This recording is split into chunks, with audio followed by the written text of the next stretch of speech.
L'homme est affable, il respire la musique. Omar Sow pourrait même être considéré comme un historien de la discipline. Plus qu'une passion, la musique, c'est toute sa vie. La musique commence par être une passion pour moi. J'ai commencé ça, c'était pour m'amuser et tout.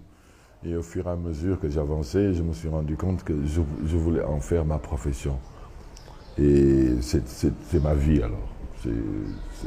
C'est ce que je fais depuis, comme je vous l'ai dit, depuis presque 30 ans maintenant. C'est quelque chose de très important dans la vie d'un peuple.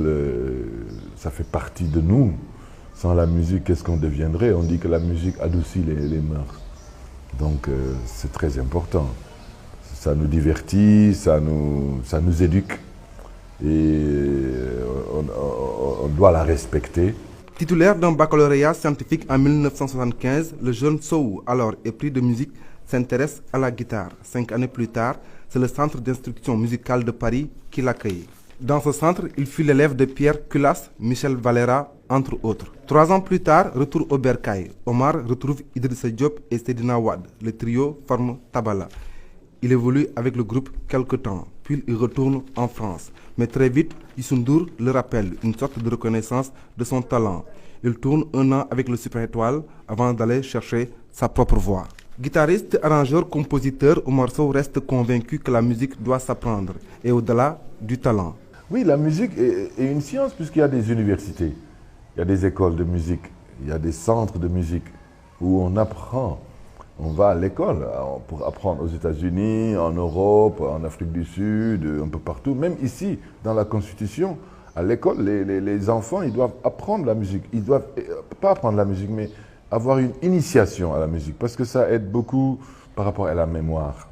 C'est avec des chiffres, c'est avec des mesures, c'est avec des notes, c'est avec un temps qui est où. Il faut compter, il faut savoir jouer avec ce temps aussi. Pour moi, elle reste une science. Aujourd'hui, M. Sow porte un regard optimiste sur la musique sénégalaise. Mais pense-t-il que le public est devenu plus exigeant? Évolution technologique oblige. Oui, la musique sénégalaise a évolué. Elle a évolué. Parce que moi, à l'époque, il n'y avait pas de studio ici. Les artistes ont plus de chances encore de s'exprimer. À l'époque, il n'y avait qu'une seule radio ici. C'était la RTS. Hein. Il y avait un seul journal, c'était Le Soleil. Et maintenant, aujourd'hui, où il y a tout ça, donc, on a plus de chances de s'exprimer. Et c'est là où ça devient encore plus difficile. Il faut être bon, il faut être le meilleur, il faut avoir un bon produit, pas sorti comme ça, à la volée comme ça. Non, les gens maintenant, ils réfléchissent beaucoup, ils écoutent et ils critiquent. Et il y a beaucoup de critiques d'art, de musique. Donc, il faut avoir un produit solide. Après 30 ans de musique, l'homme projette aujourd'hui de se lancer dans la promotion des jeunes talents. Une initiative loin d'être une motivation pécuniaire, souligne-t-il. Omar est dans le partage. Et voilà, on a